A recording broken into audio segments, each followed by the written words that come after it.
começou com o amor pela natureza. Ele era fascinado pelos detalhes do mundo da natureza.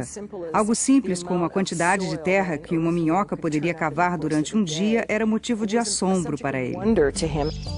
E se transformou em um desejo ardente de entender. Quais são as leis da vida? Você consegue se imaginar sentado e dizendo para si mesmo que irá examinar esse assunto? Quais são as leis da vida? Foi o que Darwin anotou para si mesmo em seu caderno. E a coragem de falar a verdade. Ensinar sobre evolução naquela época era se declarar além do limite científico. Era ser um pária perigoso. Aventureiro científico, rebelde e opositor, e o homem que modificou para sempre nosso lugar no mundo. Charles Darwin, a voz da evolução. Distribuído por Logon. Versão brasileira, Sérgio Moreno. Charles Robert Darwin viveu uma vida dominada por poucas e poderosas influências. Ele nasceu em 1809, em uma época em que os homens não ousavam explorar questões profundas. Sua cidade natal, Shrewsbury, na Inglaterra, era repleta de uma paisagem rural belíssima, que o imbuiu do amor pela natureza. Sua mãe, inválida, vivia doente e pouco disponível para o pequeno Charles. Seu pai, Dr. Robert Darwin, era um aristocrata rico que governava a família com mão de ferro.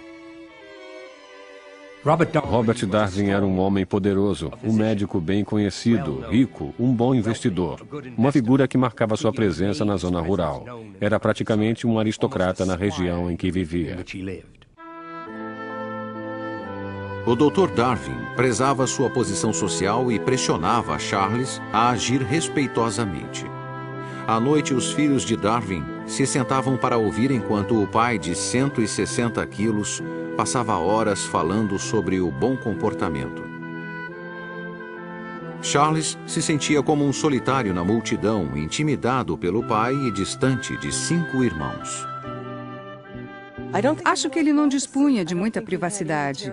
Não havia um território que fosse exclusivamente seu e, ao sair pelo campo, ele não apenas ficava só, mas permitia que tivesse algo apenas seu. E acabou sendo notado na família e em seu círculo de amigos como o jovem colecionador. Quando Charles tinha 8 anos, sua mãe morreu de uma doença depauperante. O Dr. Darwin insistiu na ordem e no decoro e desestimulou as crianças a expressarem sua tristeza. Charles pareceu não se afetar pela perda da mãe. E poucas semanas mais tarde, ele desabou ao assistir a um funeral militar. Enquanto o caixão baixava, um atirador atirou por sobre o caixão. O menino de 8 anos e meio ficou tomado pela emoção. Ele jamais esqueceu aquela cena. Ele a lembrou até o dia de sua morte. Mas ele não lembrava de nada a respeito da mãe, a não ser da camisola preta que usava em seu leito de morte. Ou ele jamais se sentiu próximo da mãe, o que me parece improvável, ou ele reprimiu seus sentimentos e os enterrou com sua tristeza. Aos 13 anos, Charles foi para a escola de Shrewsbury. Era o ano de 1822 e o conhecimento de línguas antigas era considerado o marco de um cavalheiro. A literatura grega e latina dominava as aulas que deixavam Charles totalmente entediado. Sua falta de interesse levou a notas baixas, convencendo a muitos que ele não era dos mais inteligentes. Oprimido em casa e na escola, ele encontrava liberdade ao ar livre, tornando-se um excelente cavaleiro e caçador. Ele adorava caçar aves. Charles mantinha um diário de toda a ave que ele caçava. Ele guardava as botas de caça ao lado da cama para que acordasse pela manhã e as calçasse, pegasse a arma e saísse para caçar. Ele não queria perder um instante sequer. Suas habilidades esportivas se desenvolveram. Seu desempenho na escola passou de sofrível a péssimo. Dr. Darwin temia que Charles caminhasse para o ócio e o descrédito. Em 1825, quando Charles tinha 16 anos, o pai o retirou da escola de Shrewsbury e o enviou para estudar medicina na Universidade de Edimburgo. Os alunos de medicina precisavam assistir cirurgias e o clorofórmio usado fazia a sala de cirurgia parecer uma câmara de tortura. Charles assistiu aterrorizado enquanto pacientes eram amarrados à mesa de operação e amordaçados para abafar seus gritos. Ele ficou devastado pelo sofrimento e saiu da sala para jamais voltar. Era sensível demais para se tornar médico e temia demais o pai para admitir o fracasso. Ele permaneceu em Edimburgo por 1 ano, escondido em sua vergonha. Quando finalmente voltou para casa, o pai propôs um novo caminho para a respeitabilidade. O pai disse, tudo bem, Charles. Se não quer ser médico, por que não ser um sacerdote? Você não precisa ter tanta fé para isso. A maioria dos sacerdotes não a tem, mas não conte isso para sua esposa. Guarde isso para si e será convidado para as melhores festas. Você terá um belo salário, uma bela casa e terá tempo livre para vagar pelo campo, colecionando besouros e ninhos de pássaros. Charles concordou em estudar para ser pastor, ávido por uma chance de se redimir. E graças à riqueza e à influência do pai, ele foi prontamente aceito na Universidade de Cambridge.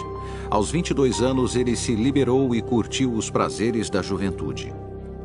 Ele gostava de beber uísque e jogava 21 até de manhã. Saía com uma jovem chamada Fanny Owen, sua primeira namorada. Ele parecia mais perdido que nunca. Até que encontrou um homem que mudou sua vida. O professor John Henslow, clérigo de profissão e botânico amador, que despertou a paixão adormecida de Darwin pelo mundo da natureza.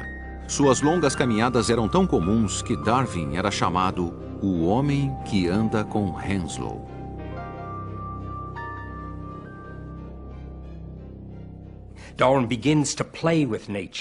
Darwin começou a brincar com a natureza, desenvolveu um interesse inédito em sua vida. Embora tenha feito poucos cursos de história natural ou geologia, absorveu conhecimento de pessoas à sua volta e por seu próprio contato com a natureza.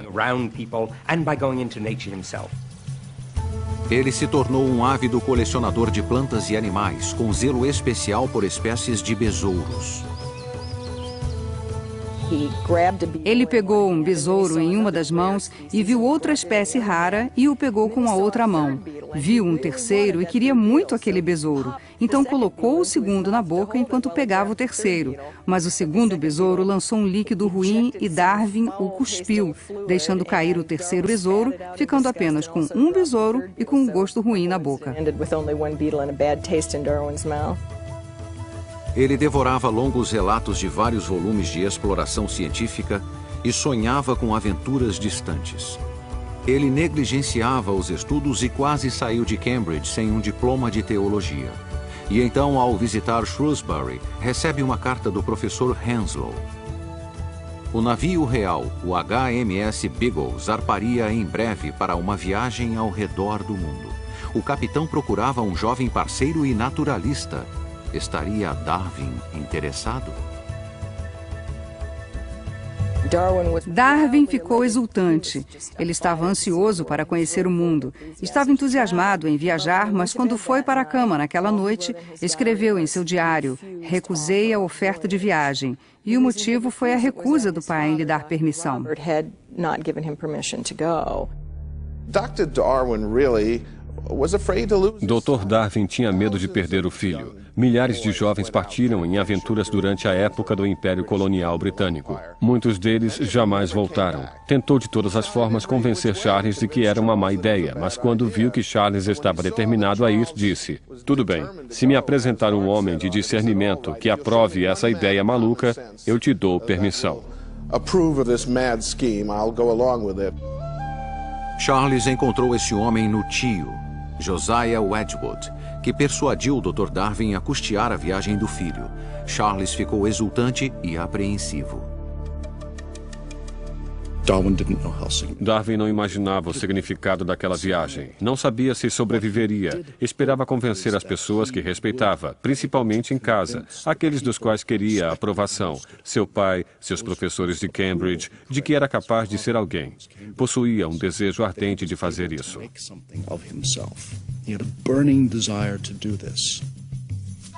Após 22 anos como o filho excêntrico, Charles estava determinado a se destacar. Ele abandonava uma namorada jovem e bonita e a família que amava por um salto no desconhecido.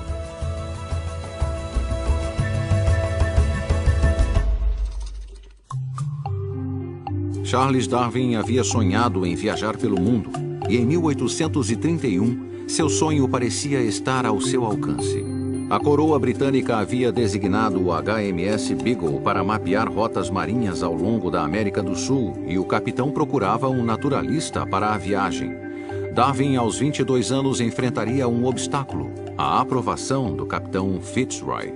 Fitzroy era um entusiasta da chamada fisionomia, a ideia de revelar o caráter de um homem pelos traços do rosto ou pela forma do corpo. E Fitzroy não gostou do formato do nariz de Darwin. Achou que poderiam não se dar bem juntos. Seus modos cavalheirescos e paixão pela viagem convenceram Fitzroy.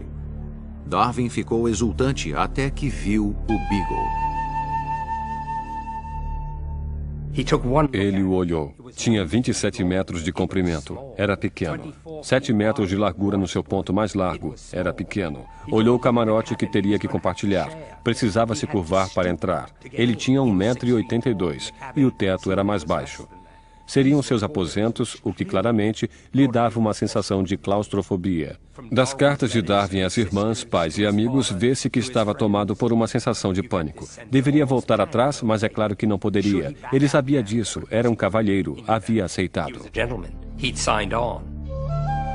Darwin chamou o camarote confinado de mal incessante. Ele se perguntava como 74 homens poderiam conviver durante os próximos 3 ou 5 anos quando soube que a embarcação era uma fragata, uma classe de embarcação instável conhecida como caixão flutuante. O navio ficou ancorado por meses esperando pelo bom tempo. Certa noite, alguns marinheiros se embebedaram. Na manhã seguinte, Fitzroy mandou que fossem açoitados. Darwin ficou horrorizado com o corretivo brutal e se perguntou se aguentaria uma viagem longa. Ele ficou tão ansioso que passou a ter dores torácicas.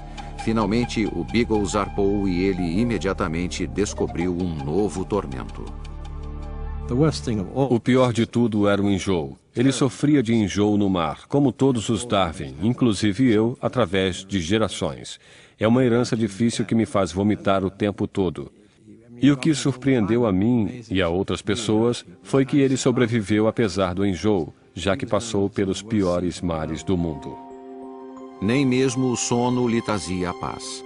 Sua cama era uma rede do tamanho da cabine e passava a noite indo de lá para cá, com uma regularidade nauseante. Após 2 meses, o Beagle chegou à América do Sul. Darwin recebeu suas primeiras cartas de casa e foi atingido por mais um golpe arrasador. Quando Darwin partiu, tinha uma namorada. Seu nome era Fanny Owen. Eles costumavam deitar nas plantações de morango e comer morango juntos. E Darwin tinha um verdadeiro amor por ela. Fanny disse que esperaria, mas não o fez. Em menos de 1 ano de sua partida, ela se casou.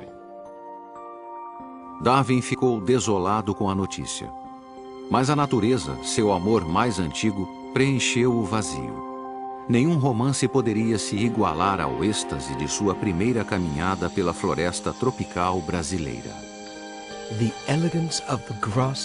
A elegância das folhagens, a novidade das plantas parasitas, a beleza das flores me encheram de admiração. Esse dia trouxe um prazer maior que jamais imaginei sentir novamente. A mente é um caos de fascínio. Charles Darwin. Charles Darwin. Incansável, ele recolheu fósseis, peles e carcaças de centenas de formas de vida exóticas. Sempre que o Beagle aportava, era o primeiro a desembarcar para subir as montanhas. Ele andou por 640 quilômetros com gaúchos fortes, em suas palavras, os cowboys da América do Sul. Eram homens rudes e violentos. Darwin era um cavaleiro e os acompanhou bem. Quando jovem, ele era muito forte e vigoroso. Seus modos gentis conquistavam tanto nativos quanto seus rabugentos companheiros de viagem. Os marujos o chamavam de filo ou filósofo e o achavam excêntrico, mas inofensivo. Eles construíram barris para guardar sua coleção crescente de espécimes raros. Eles achavam que era importante e tinham razão. Ele havia se disposto a decifrar o enigma da intricada teia da natureza passo a passo. Ele descobriu um indício essencial nas montanhas acima da cidade de Salvador. Ele olhou para cima e viu ao longo da montanha uma faixa estreita que descobriu serem conchas. Seguiam regularmente pelo terreno, bem mais alto que o mar, e Darwin começou a se perguntar o que havia ocorrido.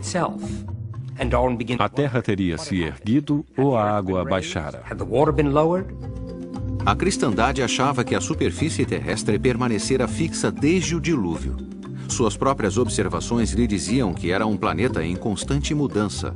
Inflamado por seu entusiasmo intelectual, ele parecia desatento a potenciais perigos.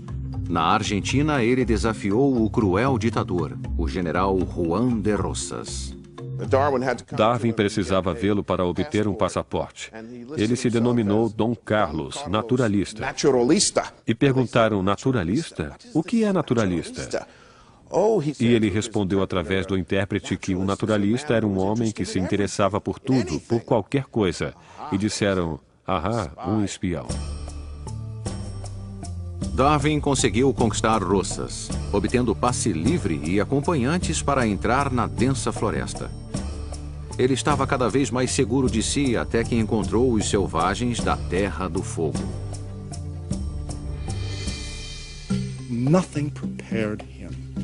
Nada o havia preparado para as qualidades animalescas, a nudez, o primitivismo, dormindo enroscados no chão.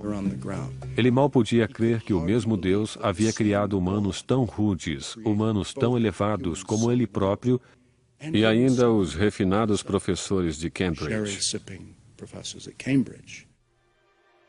A experiência o convenceu de que o homem seguramente tinha raízes no reino animal. Todas as criaturas da Terra tinham parentesco e eram vulneráveis aos caprichos da natureza. Darwin chegou muito perto de não modificar o curso da história ocidental quando passaram pela primeira vez pelo Cabo Horn. Havia ondas imensas e o Beagle foi assolado 3 vezes e, finalmente, na terceira, se inclinou para o lado e a cabine de popa começou a encher de água e os barcos se soltaram. Se houvesse um quarto vagalhão, todos estariam perdidos. Darwin periodicamente encaixotava espécimes e os enviava ao professor Henslow, em Cambridge. Ele recebeu cartas em vários portos, mas após 2 anos não havia recebido uma palavra sequer de Henslow. Começou a achar que seu trabalho era inútil, que a viagem toda era uma perda de tempo. Finalmente ele recebeu uma carta. Henslow adorara o acervo e louvava o brilhante trabalho de Darwin. Darwin ficou exultante. Henslow chegara a divulgar o trabalho de Darwin sobre fósseis entre os cientistas britânicos, fazendo de Darwin uma celebridade. Mas suas coleções não se comparavam às de um pequeno arquipélago na costa do Equador. Ele não imaginava que seu destino e o curso da história humana mudariam com o que ele descobriu nas Ilhas Galápagos. Sua primeira reação na ilha foi de desalento. A distância parecia árida e infernal. Ao olhar novamente, percebeu que era repleta de vida estranha e exótica.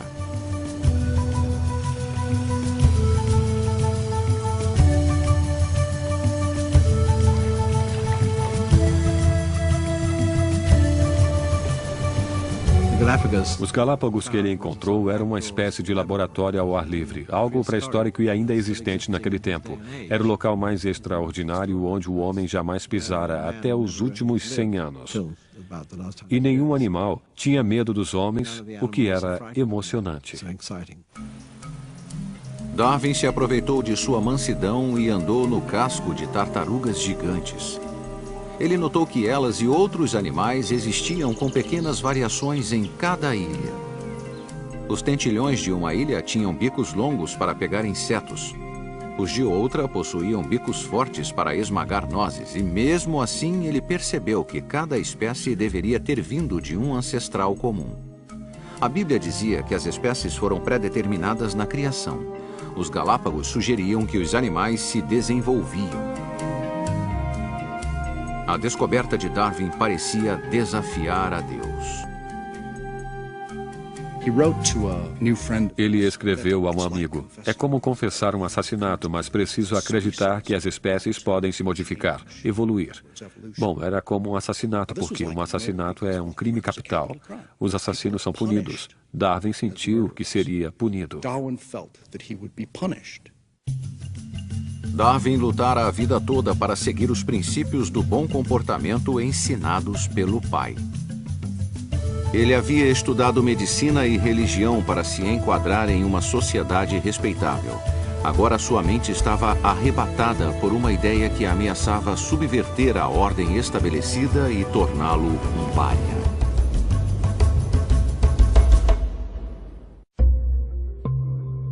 Em 1836, o HMS Beagle retornou à Inglaterra após 5 longos anos no mar.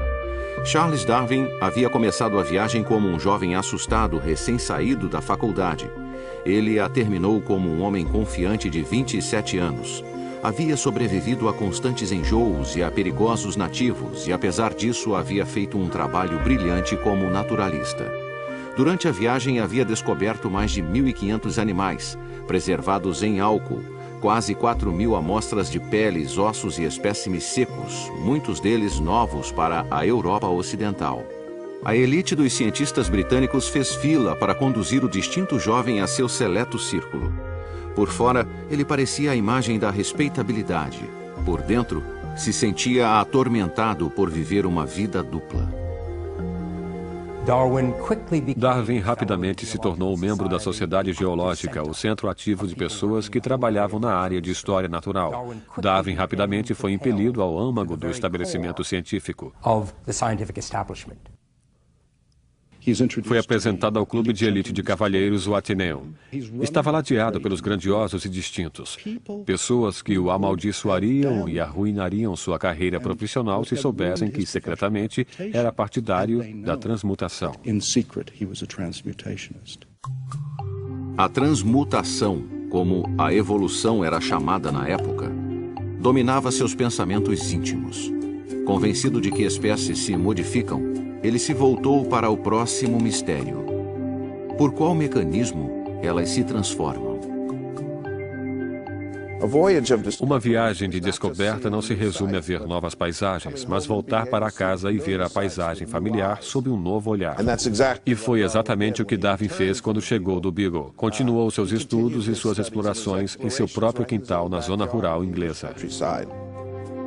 Estudou como criadores de cavalos e pombos obtinham uma característica desejada e se perguntava se a natureza usaria um método similar. Em 1838, o esboço de sua teoria estava claro. A competição na natureza faz com que as espécies se modifiquem e somente aquelas cujas mutações são mais adequadas ao meio sobrevivem. Em resumo, somente os mais aptos sobrevivem. Em 1839, ele publicou A Viagem do Beagle, um relato vívido de suas aventuras científicas, parecido com os livros que havia instigado sua imaginação em Cambridge. Tornou-se um best-seller imediato, confirmou sua posição científica e lhe trouxe a aclamação pública. Agora, aos 30 anos, ele pensava na questão do casamento. O lado positivo, os filhos. Uma esposa terna e uma companheira constante. Os pontos negativos, perda de tempo, discussões e visitas forçadas aparentes. Imaginando uma esposa, um sofá e música, comparando-se isso à realidade na qual ele vivia, ele resolveu que precisava se casar. Na verdade, ele escreveu casar, casar, casar. A tradição ditava que os aristocratas deviam se casar com pessoas próximas, frequentemente com primos. Uma prima de Charles, em primeiro grau, Emma Wedgwood, era instruída, refinada e herdeira da dinastia de cerâmicas Wedgwood. Darwin encontrou em Emma Wedgwood uma pessoa atraente que tinha muitas características de uma boa mãe. Escreve em suas cartas e anotações que procurava alguém que pudesse cuidar dele ou lhe dar incentivo. Emma sentiu-se atraída pela sensibilidade de Darwin e entusiasticamente aceitou seu pedido de casamento. Com a riqueza das duas famílias, Darwin jamais precisaria se preocupar em ganhar a vida. Eles pareciam o par ideal, porém, um conflito ameaçava sua felicidade. Ela era cristã e ficou profundamente preocupada que a liberalidade de pensamento de Darwin o afastasse da igreja e da salvação. Ela temia que a falta de crença de Darwin na revelação cristã os separaria na eternidade e que ele iria para o inferno enquanto ela iria para o céu. Quando Emma confidenciou suas dúvidas a Charles em uma carta, ele desabou em prantos. Ele a amava muito, mas não podia fingir acreditar na salvação divina. Era um dilema sem solução, e ambos escolheram deixá-lo em segundo plano. Em 1839, eles se casaram e 3 anos depois mudaram de Londres para a zona rural inglesa. A agradável propriedade de Darwin, Down House, lhe forneceu um refúgio seguro para perseguir suas ideias radicais. Por trás da aparência de um estudioso respeitável, ele cometia heresia. Em 1842, escreveu um ensaio de 35 páginas esboçando sua teoria da evolução, colocou-o em um envelope lacrado e entregou-o a Emma com instruções de publicá-lo caso ele morresse subitamente. Darwin se preocupava a cada passo, porque desde cedo notou que se estivesse certo, estaria assumindo o que mais tarde chamaria de revolução na biologia. Ensinar a evolução, naquele tempo, era se declarar além da fronteira científica, ser um pária, ser perigoso. A última coisa que um jovem que tenta se firmar gostaria de ser. Darwin não teve escolha a não ser manter suas ideias para si e o fez por 20 anos. O silêncio pode ter custado caro. A essa altura, Darwin foi acometido por uma violenta doença que o assolaria pelo resto da vida. Durante semanas teve febre, calafrios e vômitos. Seu estado provavelmente tinha 2 causas: crises de pânico pelo estresse de sua vida dupla e a doença de Chagas, por uma mordida de inseto sofrida no Brasil.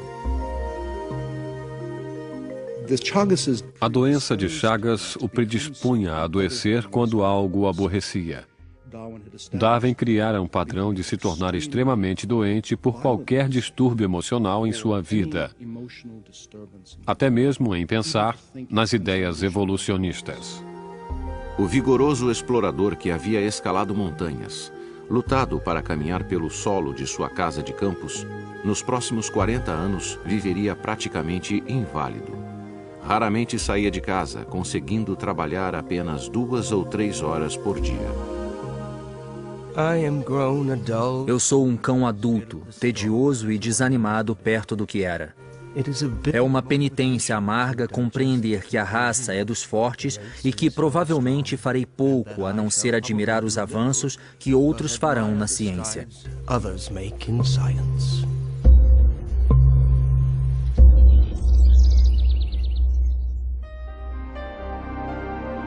Darwin passou grande parte da década de 1840 fugindo do segredo bloqueado em sua mente. Sua teoria da evolução era explosiva demais para ser transmitida ao mundo. Poderia arruinar sua reputação e a de sua família. Problemas crônicos de saúde limitavam seu trabalho diário a poucas horas, tempo que era gasto explorando os menores detalhes da natureza. Ele dedicou 8 anos a uma análise exaustiva dos cirrípedes marinhos. Durante muito tempo, a casa de Darwin era o mundo dos cirrípedes.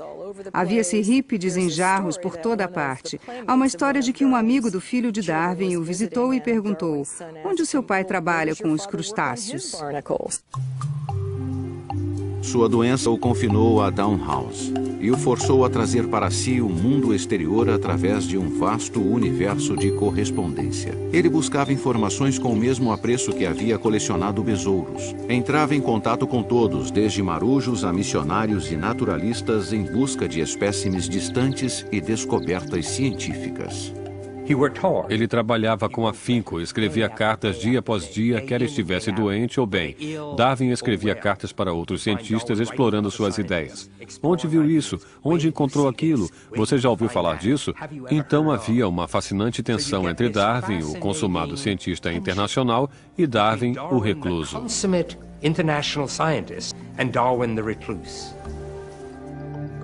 Em casa, o dia todo contava com um ambiente doméstico arrumado e a atenção constante de sua amada esposa, Emma.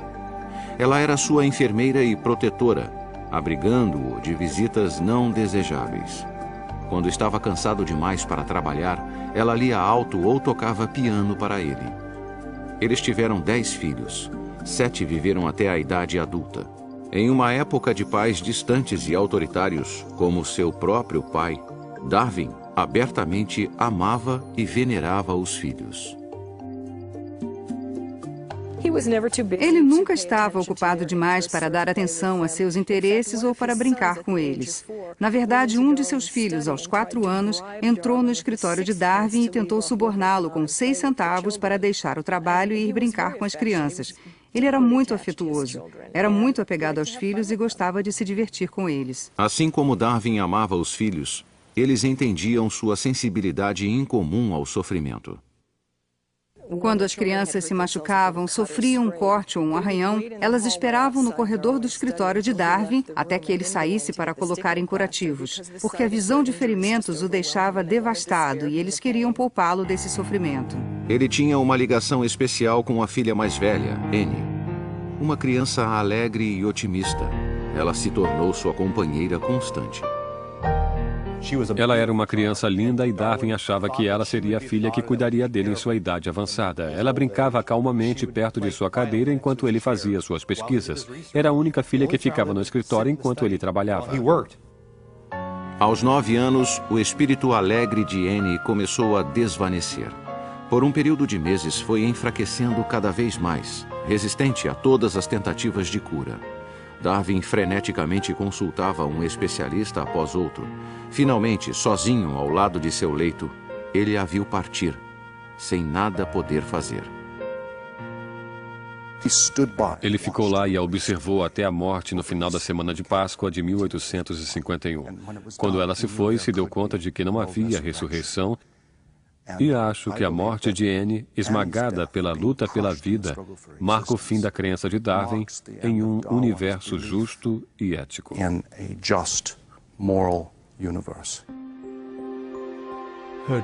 Sua alegria e estado de espírito irradiavam de todo o seu semblante e tornava cada movimento cheio de vida e vigor. Ao caminhar comigo, ela geralmente andava na frente, fazendo piruetas de forma elegante. Seu rosto resplandecia com um sorriso doce. Gostaria que ela soubesse agora o quão profundamente e o quão ternamente nós amaremos para sempre seu querido rosto alegre.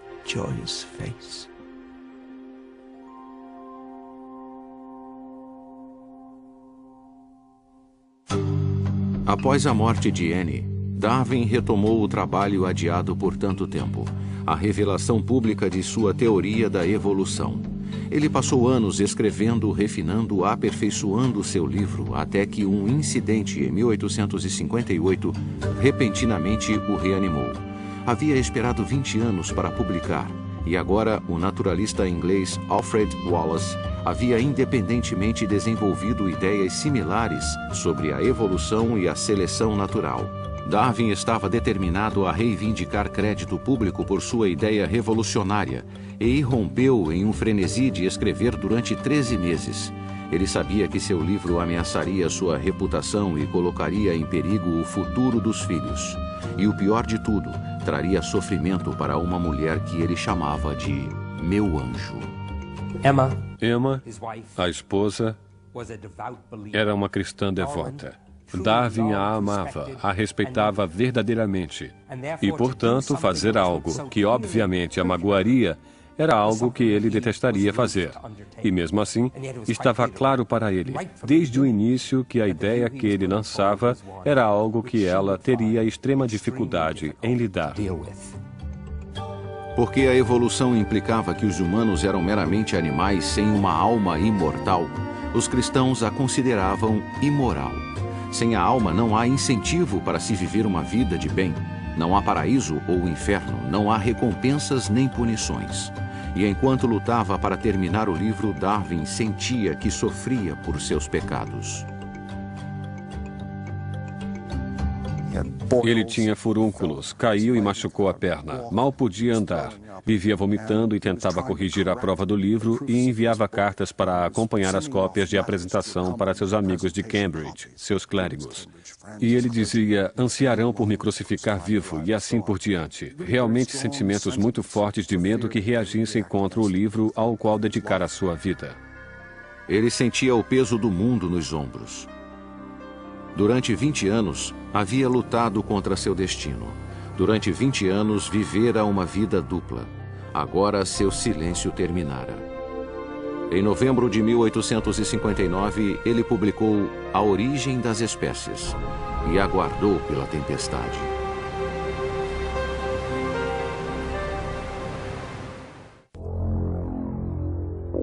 Em 1859, aos 50 anos, Darwin revelou sua teoria da evolução e a origem das espécies. Isso causou um alvoroço imediato. A primeira impressão de 1.250 exemplares vendeu em um único dia. Darwin e sua teoria foram incompreendidos. As pessoas acreditam hoje que ele disse que descendemos dos macacos. Ele jamais disse isso. Disse que macacos e humanos vieram de um ancestral comum e seguiram um caminho diferente.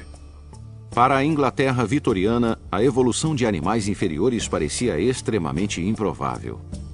Darwin foi ridicularizado, zombaram de sua teoria. Sua barba branca era uma dádiva aos caricaturistas, inspirando uma legião de desenhos comparando-o a peludos macacos. A igreja anglicana dominava como a igreja oficial na Inglaterra. A teoria de Darwin implicava que a autoridade eclesiástica era, no mínimo, supérflua e, no máximo, fraudulenta. E isso era terrivelmente ameaçador aos pilares da sociedade estabelecida.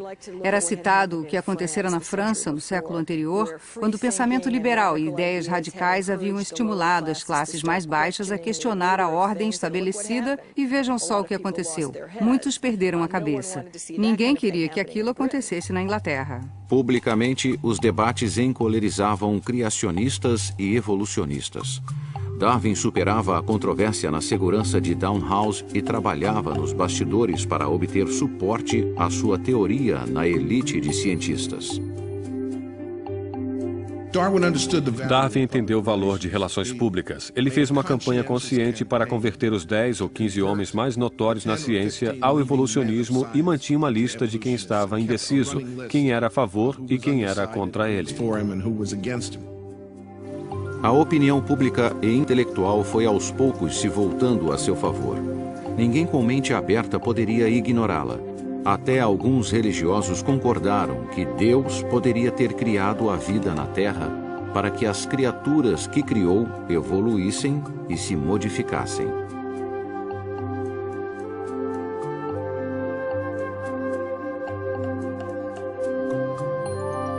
Em 1871, Darwin publicou A Origem do Homem, pela primeira vez ligando diretamente a ancestralidade humana aos animais inferiores. Para sua surpresa, a obra foi recebida sem o furor que havia cercado a origem das espécies. Em apenas uma década, suas ideias haviam se tornado parte da corrente principal, e a enorme carga da evolução finalmente retirada de seus ombros fez com que sua saúde melhorasse consideravelmente. Os sintomas terríveis de mais de 30 anos desapareceram.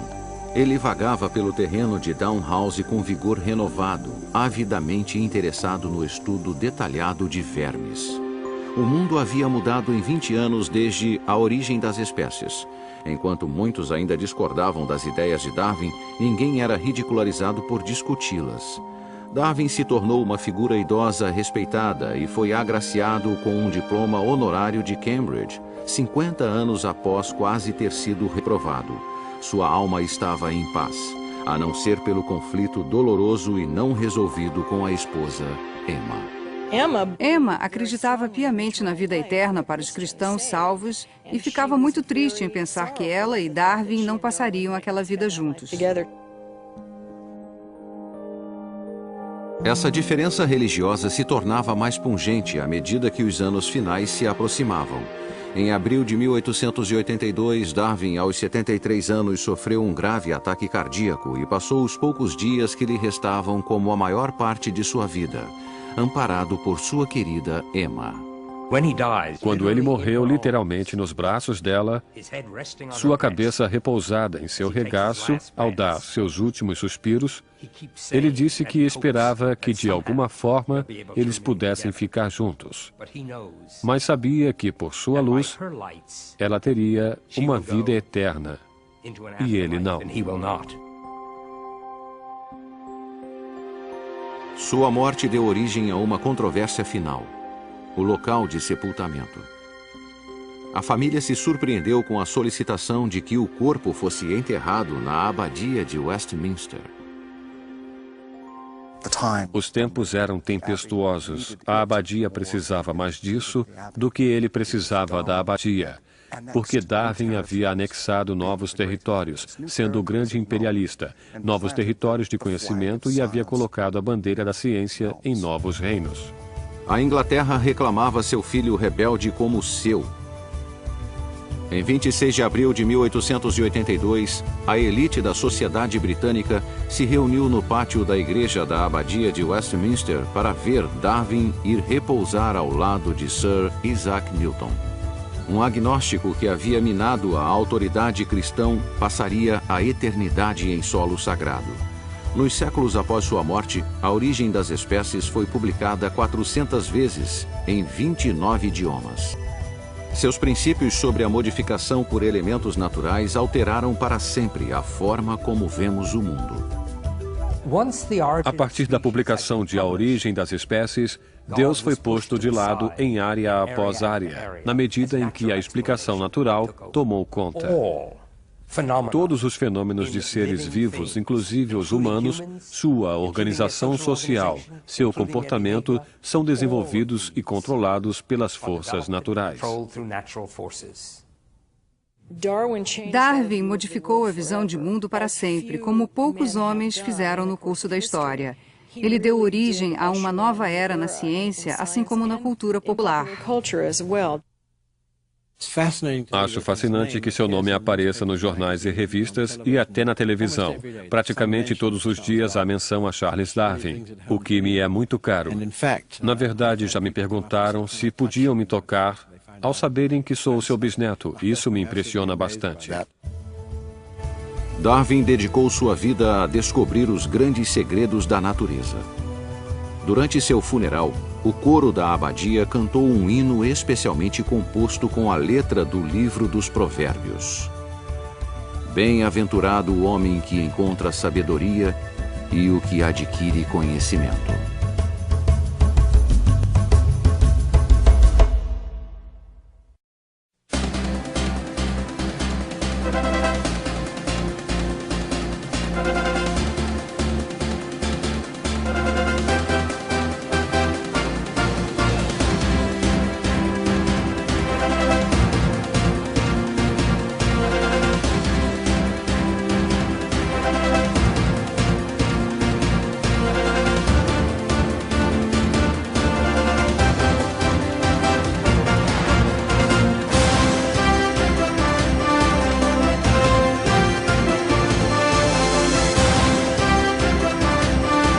E, finalmente, na terceira, se inclinou para o lado e a cabine de popa começou a encher de água e os barcos se soltaram. Se houvesse um quarto vagalhão, todos estariam perdidos. Darwin periodicamente encaixotava espécimes e os enviava ao professor Henslow, em Cambridge. Ele recebeu cartas em vários portos, mas após 2 anos não havia recebido uma palavra sequer de Henslow. Começou a achar que seu trabalho era inútil, que a viagem toda era uma perda de tempo. Finalmente ele recebeu uma carta. Henslow adorara o acervo e louvava o brilhante trabalho de Darwin. Darwin ficou exultante. Henslow chegara a divulgar o trabalho de Darwin sobre fósseis entre os cientistas britânicos, fazendo de Darwin uma celebridade. Mas suas coleções não se comparavam às de um pequeno arquipélago na costa do Equador. Ele não imaginava que seu destino e o curso da história humana mudariam com o que ele descobriu nas Ilhas Galápagos. Sua primeira reação na ilha foi de desalento. A distância parecia árida e infernal. Ao olhar novamente, percebeu que era repleta de vida estranha e exótica.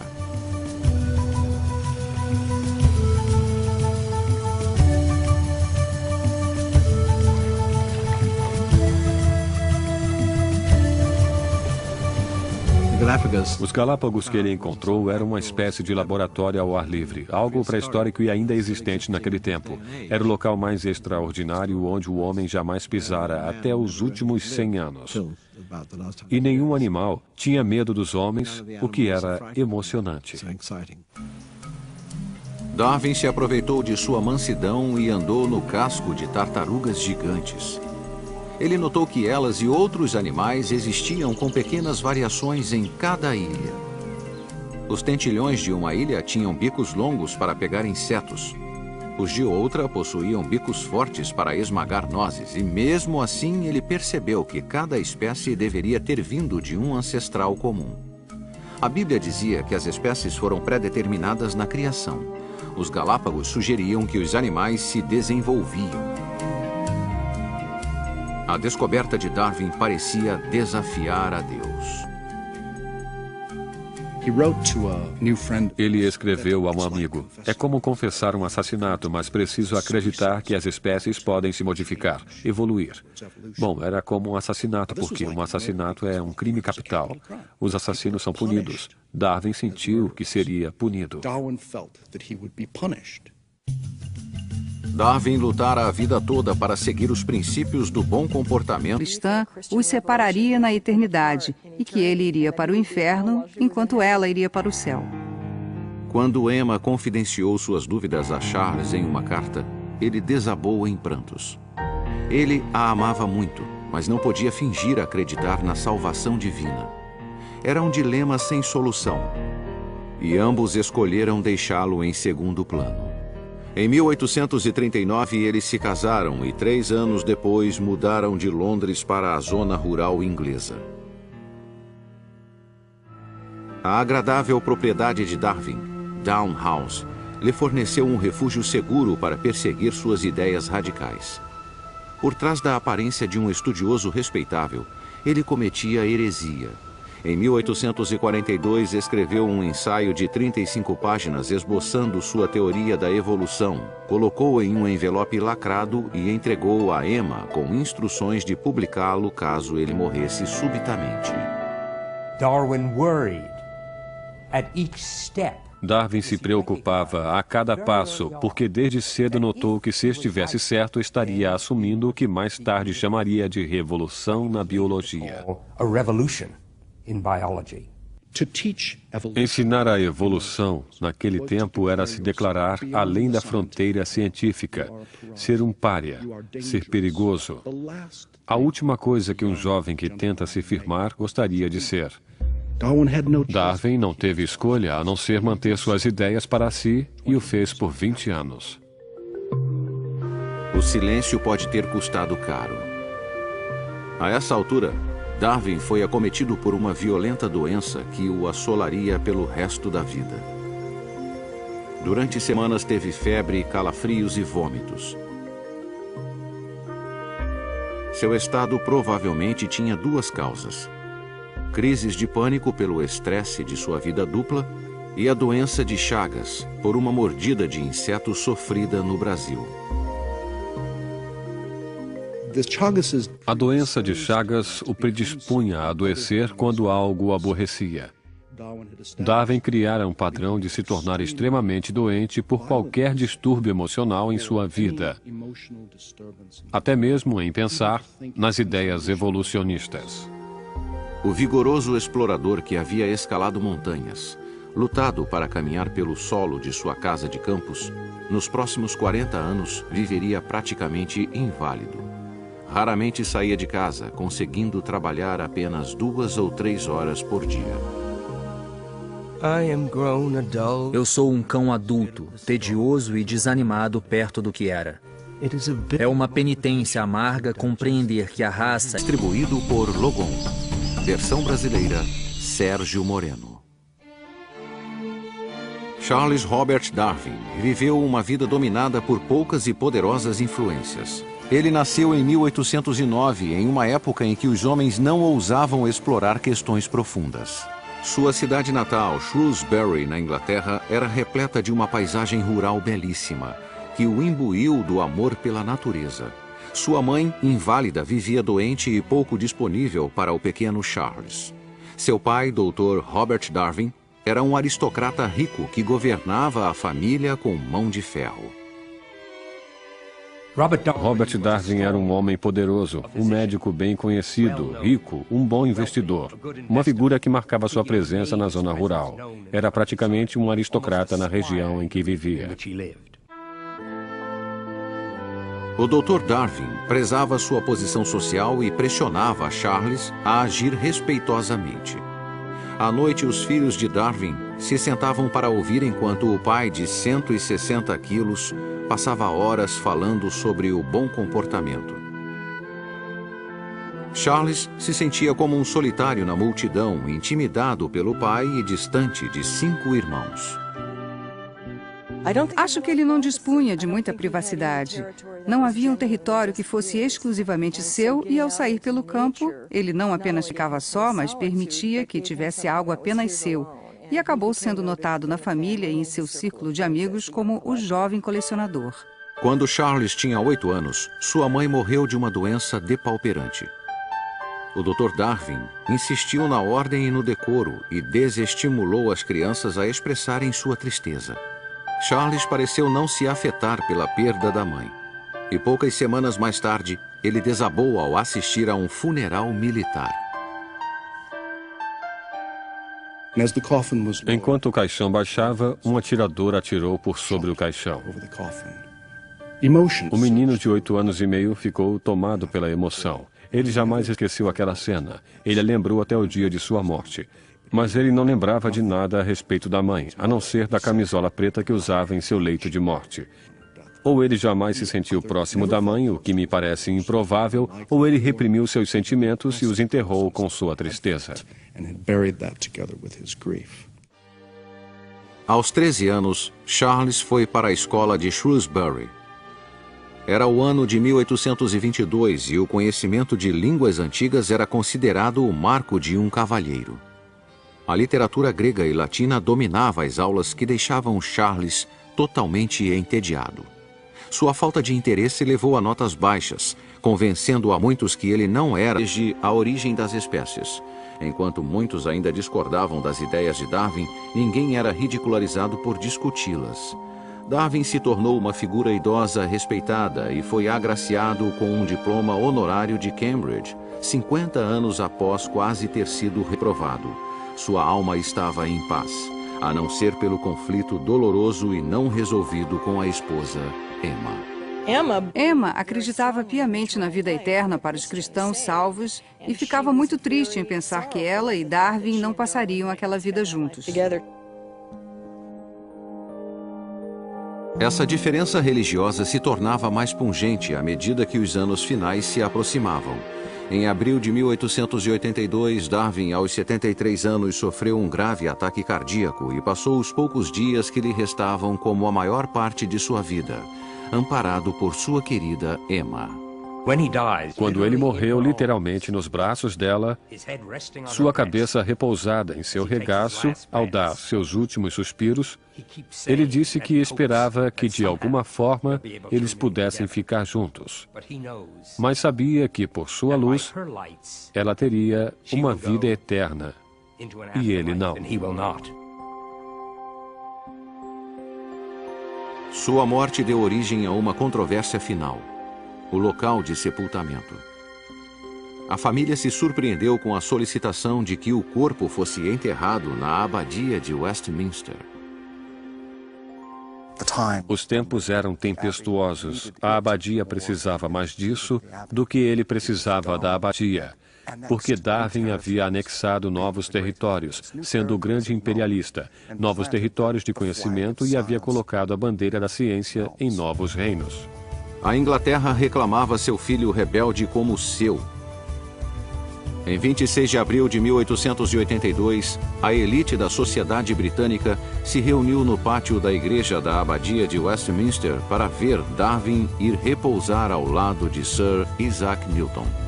Um agnóstico que havia minado a autoridade cristã passaria a eternidade em solo sagrado. Nos séculos após sua morte, A Origem das Espécies foi publicada 400 vezes em 29 idiomas. Seus princípios sobre a modificação por elementos naturais alteraram para sempre a forma como vemos o mundo. A partir da publicação de A Origem das Espécies, Deus foi posto de lado em área após área, na medida em que a explicação natural tomou conta. Todos os fenômenos de seres vivos, inclusive os humanos, sua organização social, seu comportamento, são desenvolvidos e controlados pelas forças naturais. Conhecida como caixão flutuante. O navio ficou ancorado por meses esperando pelo bom tempo. Certa noite, alguns marinheiros se embebedaram. Na manhã seguinte, Fitzroy mandou que fossem açoitados. Darwin ficou horrorizado com o corretivo brutal e se perguntou se aguentaria uma viagem longa. Ele ficou tão ansioso que passou a ter dores torácicas. Finalmente, o Beagle zarpou e ele imediatamente descobriu um novo tormento. O pior de tudo era o enjoo. Ele sofria de enjoo no mar, como todos os Darwin, inclusive eu, através de gerações. É uma herança difícil que me faz vomitar o tempo todo. E o que surpreendeu a mim e a outras pessoas foi que ele sobreviveu apesar do enjoo, já que passou pelos piores mares do mundo. Nem mesmo o sono lhe trazia a paz. Sua cama era uma rede do tamanho da cabine e passava a noite indo de lá para cá, com uma regularidade nauseante. Após 2 meses, o Beagle chegou à América do Sul. Darwin recebeu suas primeiras cartas de casa e foi atingido por mais um golpe arrasador. Quando Darwin partiu, tinha uma namorada. Seu nome era Fanny Owen. Eles costumavam deitar nas plantações de morango e comer morango juntos. E Darwin tinha um verdadeiro amor por ela. Fanny disse que esperaria, mas não o fez. Em menos de 1 ano de sua partida, ela se casou. Darwin ficou desolado com a notícia. Mas a natureza, seu amor mais antigo, preencheu o vazio. Nenhum romance poderia se igualar ao êxtase de sua primeira caminhada pela floresta tropical brasileira. A elegância das folhagens, a novidade das plantas parasitas, a beleza das flores me encheram de admiração. Esse dia trouxe um prazer maior que jamais imaginei sentir novamente. A mente é um caos de fascínio. Charles Darwin. Charles Darwin. Incansável, ele recolheu fósseis, peles e carcaças de centenas de formas de vida exóticas. Sempre que o Beagle aportava, era o primeiro a desembarcar para subir as montanhas. Ele andou por 640 quilômetros com gaúchos fortes, em suas palavras, os cowboys da América do Sul. Eram homens rudes e violentos. Darwin era um cavaleiro e os acompanhou bem. Quando jovem, ele era muito forte e vigoroso. Seus modos gentis conquistavam tanto nativos quanto seus rabugentos companheiros de viagem. Os Maru primeiro grau, Emma Wedgwood, era instruída, refinada e herdeira da dinastia de cerâmicas Wedgwood.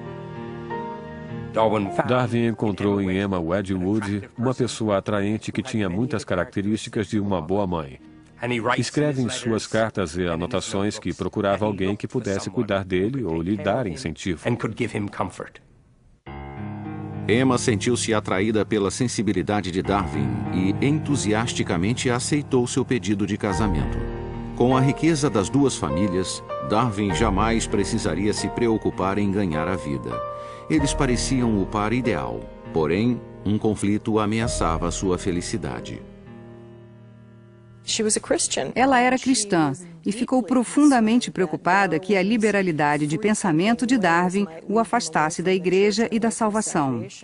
Ela temia que a falta de crença de Darwin na revelação cristã os separaria na eternidade e que ele iria para o inferno enquanto ela iria para o céu. Quando Emma confidenciou suas dúvidas a Charles em uma carta, ele desabou em prantos. Ele a amava muito, mas não podia fingir acreditar na salvação divina. Era um dilema sem solução, e ambos escolheram deixá-lo em segundo plano. Em 1839, eles se casaram e 3 anos depois mudaram de Londres para a zona rural inglesa. A agradável propriedade de Darwin, Down House, lhe forneceu um refúgio seguro para perseguir suas ideias radicais. Por trás da aparência de um estudioso respeitável, ele cometia heresia. Em 1842, escreveu um ensaio de 35 páginas esboçando sua teoria da evolução, colocou-o em um envelope lacrado e entregou-o a Emma com instruções de publicá-lo caso ele morresse subitamente. Darwin se preocupava a cada passo, porque desde cedo notou que se estivesse certo, estaria assumindo o que mais tarde chamaria de revolução na biologia. Ensinar a evolução, naquele tempo, era se declarar além da fronteira científica, ser um pária, ser perigoso. A última coisa que um jovem que tenta se firmar gostaria de ser. Darwin não teve escolha a não ser manter suas ideias para si e o fez por 20 anos. O silêncio pode ter custado caro. A essa altura, Darwin foi acometido por uma violenta doença que o assolaria pelo resto da vida. Durante semanas teve febre, calafrios e vômitos. Seu estado provavelmente tinha palavra sequer de Henslow. Começou a achar que seu trabalho era inútil, que a viagem toda era uma perda de tempo. Finalmente ele recebeu uma carta. Henslow adorara o acervo e louvava o brilhante trabalho de Darwin. Darwin ficou exultante. Henslow chegara a divulgar o trabalho de Darwin sobre fósseis entre os cientistas britânicos, fazendo de Darwin uma celebridade. Mas suas coleções não se comparavam às de um pequeno arquipélago na costa do Equador. Ele não imaginava que seu destino e o curso da história humana mudariam com o que ele descobriu nas Ilhas Galápagos. Sua primeira reação na ilha foi de desalento. A distância parecia árida e infernal. Ao olhar novamente, percebeu que era repleta de vida estranha e exótica.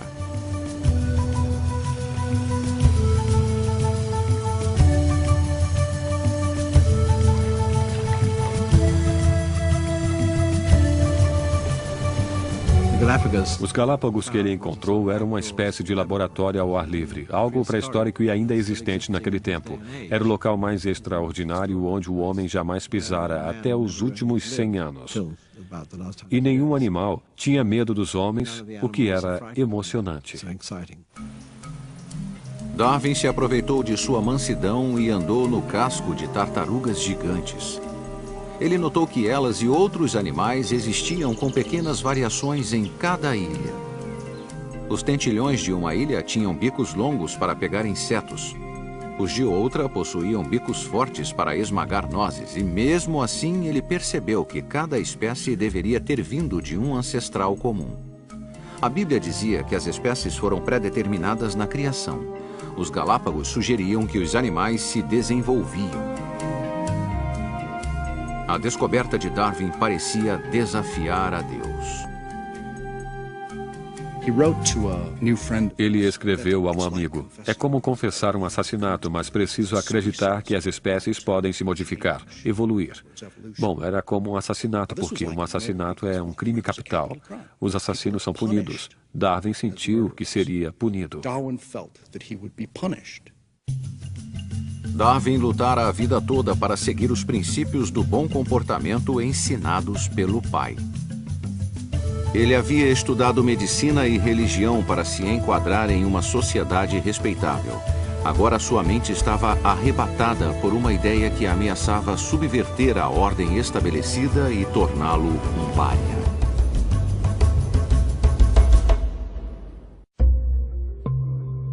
Em 1836, o HMS tira o fracasso. Ele permaneceu em Edimburgo por um ano, escondido em sua vergonha. Quando finalmente voltou para casa, o pai propôs um novo caminho para a respeitabilidade. O pai disse, tudo bem, Charles. Se não quer ser médico, por que não ser um sacerdote? Você não precisa ter tanta fé para isso. A maioria dos sacerdotes não a tem, mas não conte isso para sua esposa. Guarde isso para si e será convidado para as melhores festas.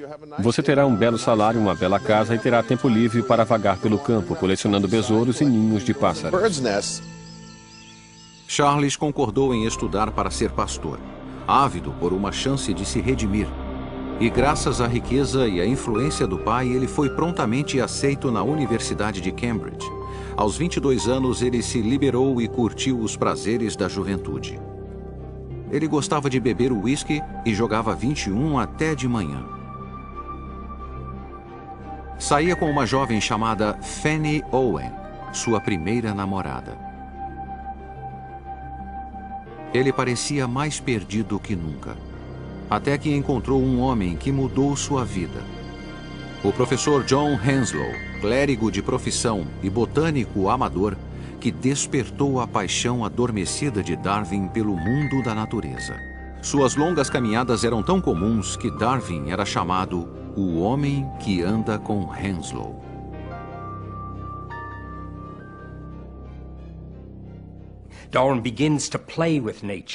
Darwin começou a brincar com a natureza, desenvolveu um interesse inédito em sua vida. Embora tenha feito poucos cursos de história natural ou geologia, absorveu conhecimento de pessoas à sua volta e por seu próprio contato com a natureza.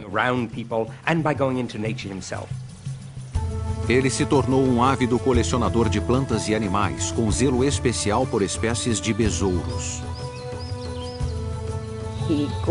Ele pegou um besouro em uma das mãos e viu outra espécie rara e o pegou com a outra mão. Viu um terceiro e queria muito aquele besouro. Então colocou o segundo na boca enquanto pegava o terceiro. Mas o segundo besouro lançou um líquido ruim e Darwin o cuspiu, deixando cair o terceiro besouro, ficando apenas com um besouro e com um gosto ruim na boca. Ele devorava longos relatos de vários volumes de exploração científica e sonhava com aventuras distantes. Ele negligenciava os estudos e quase saiu de Cambridge sem um diploma de teologia. E então, ao visitar Shrewsbury, recebe uma carta do professor Henslow. O navio real, o HMS Beagle, zarparia em breve para uma viagem ao redor do mundo. O capitão procurava um jovem parceiro e naturalista. Estaria Darwin interessado? Disseram, um espião. Darwin conseguiu conquistar Roças, obtendo passe livre e acompanhantes para entrar na densa floresta. Ele estava cada vez mais seguro de si até que encontrou os selvagens da Terra do Fogo.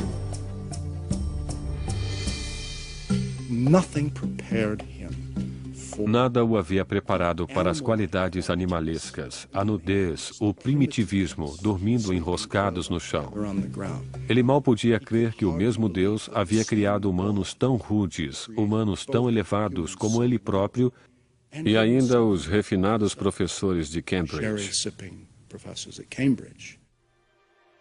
A experiência o convenceu de que o homem seguramente tinha raízes no reino animal. Todas as criaturas da Terra tinham parentesco e eram vulneráveis aos caprichos da natureza. Darwin chegou muito perto de não modificar o curso da história ocidental quando passaram pela primeira vez pelo Cabo Horn. Havia ondas imensas e o Beagle foi assolado 3 vezes e, finalmente, na terceira, se inclinou para o lado e a cabine de popa começou a encher de água e os barcos se soltaram. Se houvesse um quarto vagalhão, todos estariam perdidos. Darwin periodicamente encaixotava espécimes e os enviava ao professor Henslow, em Cambridge.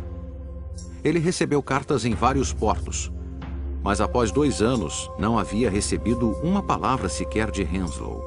Começou a achar que seu trabalho era inútil, que a viagem toda era uma perda de tempo. Finalmente ele recebeu uma carta.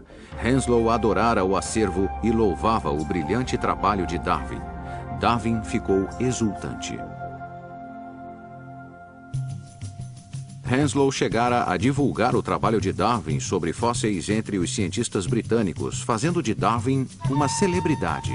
Mas suas coleções não se comparavam às de um pequeno arquipélago na costa do Equador. Ele não imaginava que seu destino e o curso da história humana mudariam com o que ele descobriu nas Ilhas Galápagos. Sua primeira reação na ilha foi de desalento. A distância parecia árida e infernal. Ao olhar novamente, percebeu que era repleta de vida estranha e exótica.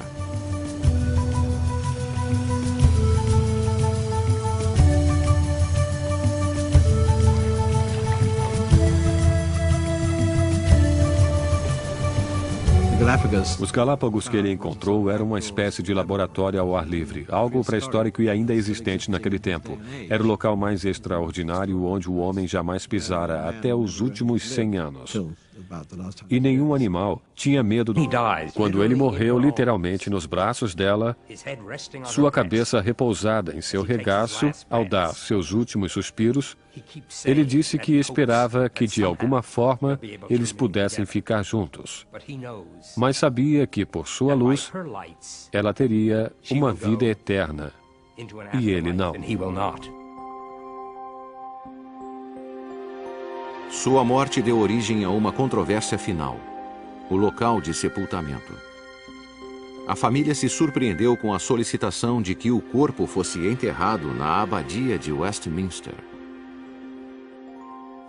Os tempos eram tempestuosos. A abadia precisava mais disso do que ele precisava da abadia, porque Darwin havia anexado novos territórios, sendo o grande imperialista, novos territórios de conhecimento, e havia colocado a bandeira da ciência em novos reinos. A Inglaterra reclamava seu filho rebelde como seu.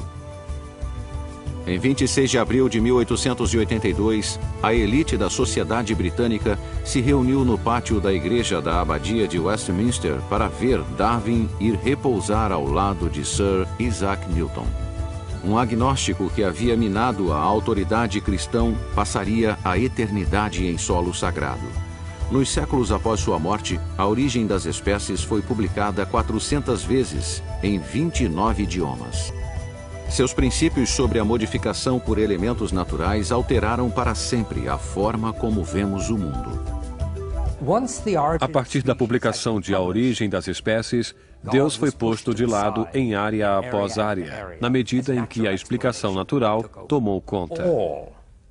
Todos os fenômenos de seres vivos, inclusive os humanos, sua organização social, seu comportamento, são desenvolvidos e controlados pelas forças naturais. Darwin modificou a visão de mundo para sempre, como poucos homens fizeram no curso da história. Ele deu origem a uma nova era na ciência, assim como na cultura popular. Acho fascinante que seu nome apareça nos jornais e revistas e até na televisão. Praticamente todos os dias há menção a Charles Darwin, o que me é muito caro.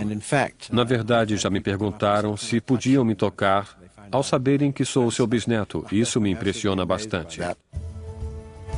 Darwin dedicou sua vida a descobrir os grandes segredos da natureza. Durante seu funeral, o coro da abadia cantou um hino especialmente composto com a letra do livro dos Provérbios.